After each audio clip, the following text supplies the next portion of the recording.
The only people who don't want to disclose the truth are people with something to hide. Call Glenn Beck at 888-727-BECK. You know, we're just talking about the government is trying to convince you that they're on top of things. They lost the 2 Chechens. And you have to ask yourself, why did they lose them? They had them. Because they knew. Interviewed the older one. Mm-hmm. And the younger 2009 one. or And 10 or something. One. And, both of them? Mm-hmm. Mm-hmm. They had them. They told Russia to watch them. Now, the question is, why weren't they watching them? Yeah. Why weren't they monitoring? When they saw the extremist stuff going on, why did this one kills me. They had these guys. They interviewed them. And for some reason, they lost them. And then when they lost them so desperately, so far out of their system, that the same organization in the same area, this isn't like the Minneapolis guys, this is Boston FBI.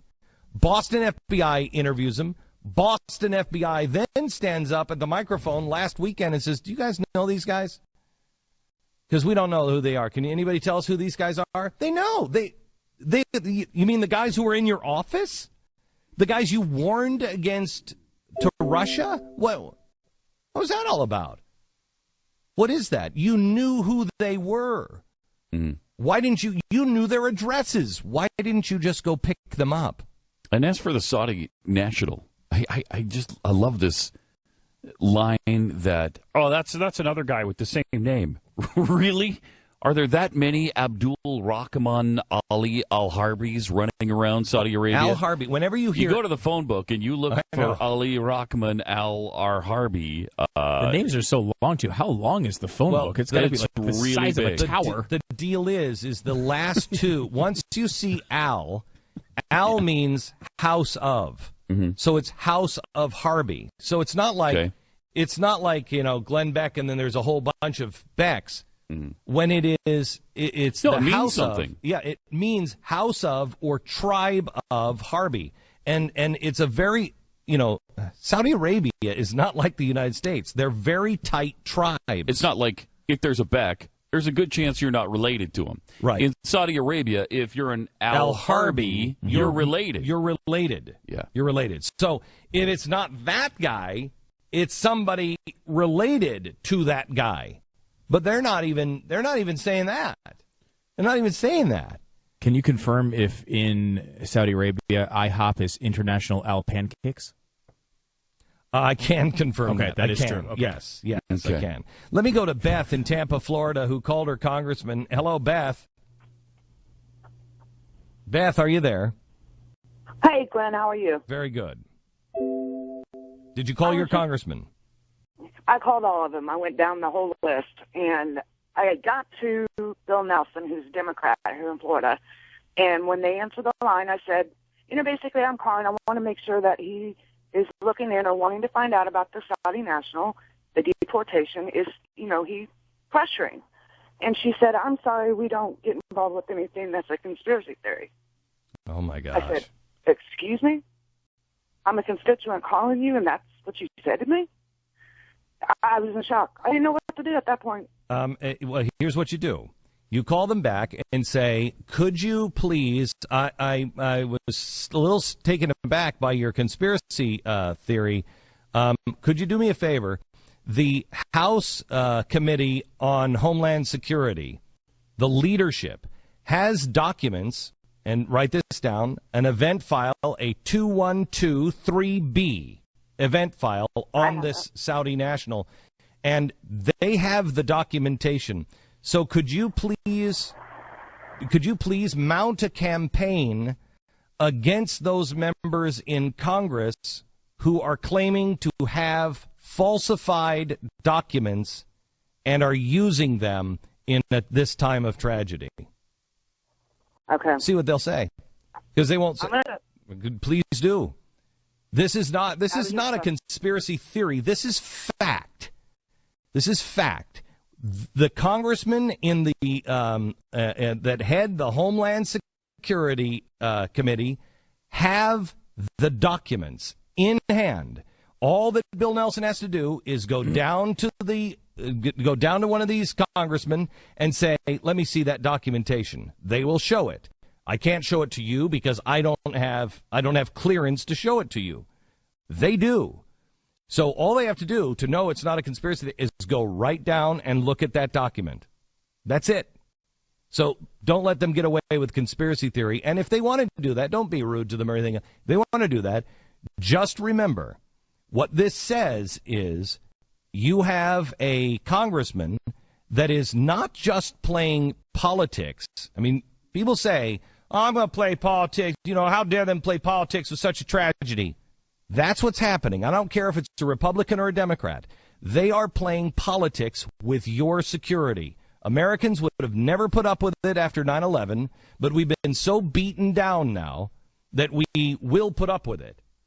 Don't put up with it. You make sure that you do everything you can, because that congressman, and I don't care what party, that congressman, that senator, that person who is in charge of any kind of security, they are putting you and your children in grave danger because they are turning a blind eye to the real threat of Islamic terror in America that is here. And your congressman is involved in it, at least by just closing his eyes to it.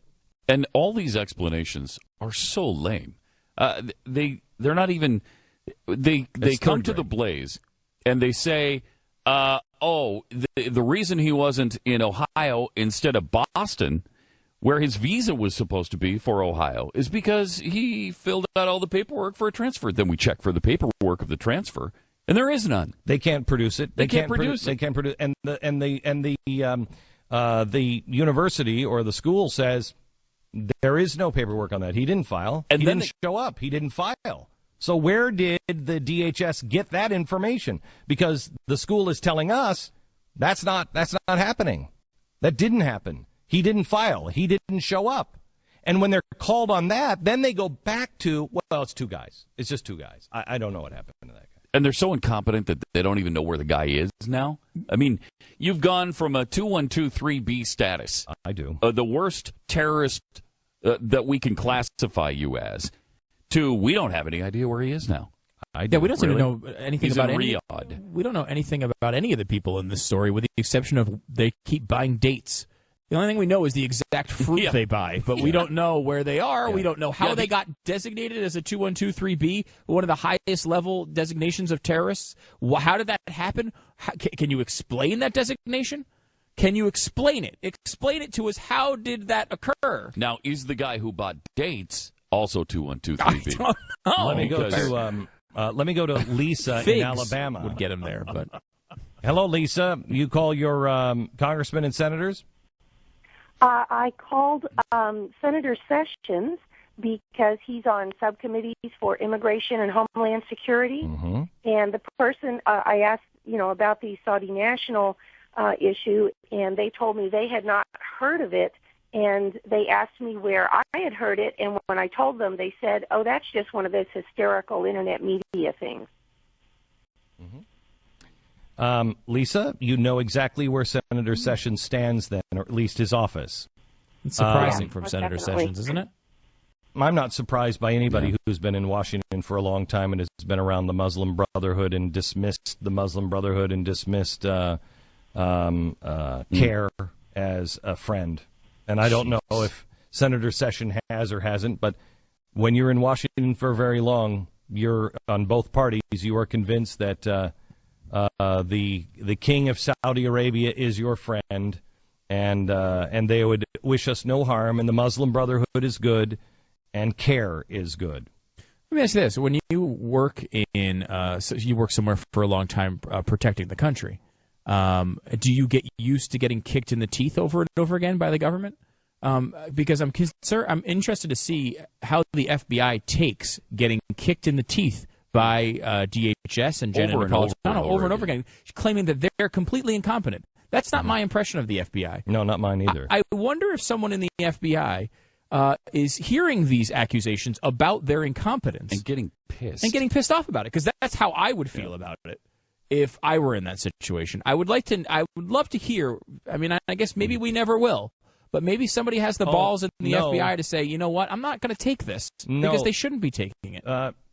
No, we're very early on in this game. Just remember, Washington, that this is exactly the game they played with that crazy website called the Drudge Report.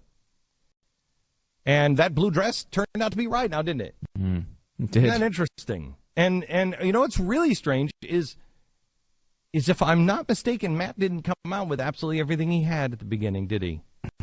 No, he let people hang themselves. That's an interesting concept. Maybe those in Washington should take this seriously. I will tell you now, as a listener, we've done our homework, but we've never had sources inside the government. Have we? Correct me if I'm wrong. We've never had real sources inside. Well, Benghazi we started to. In the last year we have. When we were at Fox, you know, nobody said, I have the smoking gun. I have it right here. Get 'em. Nobody ever said that to us. We have about 10 on this one. We have 10. This is not my theory. This is not coming from me. In fact, I'm the one doing the least amount of work on it. This is not coming from me. My staff hasn't slept in a while. And I would ask that you would pray for my staff, and quite honestly, you would pray for the sources. The sources are being threatened. Let me ask the Department of Homeland Security and this administration. It's so easy to clear up this conspiracy theory. It is so easy. This isn't the birth certificate thing. This has to do with the lives of our children. This has nothing to do with, were you born in Iceland? It has nothing to do with that. This is the lives of our children. You are claiming several things that are clearly not true. You have shown us a pattern that you don't believe that is, in fact, you've stated that Islamic terror doesn't exist. You're now currently, and at 5 o'clock I would invite you to watch, if the administration, you know what, have somebody go home and get the red phone, because I think we're going to send them the number of the red phone again. The administration should be watching, because currently they're shoveling a whole bunch of something for the mosque. Tonight at 5 o'clock, we're going to show you exactly who this mosque is. This mosque, the media, and this mosque, according to those in the administration and some members of Congress, will tell you that mosque is fine. That mosque is nothing. They were defending Martin Luther King and July 4th. Really? Really? Because I'm just looking at some pretty damning information right now that's going to be on tonight at 5 o'clock about that mosque, and it's weird because some of the guys at this mosque have connections to people in Washington, D.C. Again, it would be much better for you to come out. It would be much better for you to start opening your eyes, realizing that any mistakes you may have made in the past are only going to get much, much worse the harder you fight and the more you try to cover your tracks. It's only going to get worse for you. Because the American people know. We have 2 al-Qaeda guys in Canada that were just arrested trying to blow up a train on the way into America. And then we have 2 al-Qaeda members that were arrested last night in Spain for trying to blow up a marathon, which is weird because that's what happened here. But this one is not al-Qaeda. This one's not connected to anything larger. This one's not Islamic. This one is, as you say, religious. Has religious leanings to it, but it's not Muslim extremism. But the others are directly connected to al-Qaeda. That is so strange. And yet you tell us that you've defeated al-Qaeda and they're not a threat at all, and they're not involved at all. And you've lost this Saudi national. It's bizarre. See you tonight at 5 o'clock on The Blaze. The only people who don't want to disclose the truth are people with something to hide.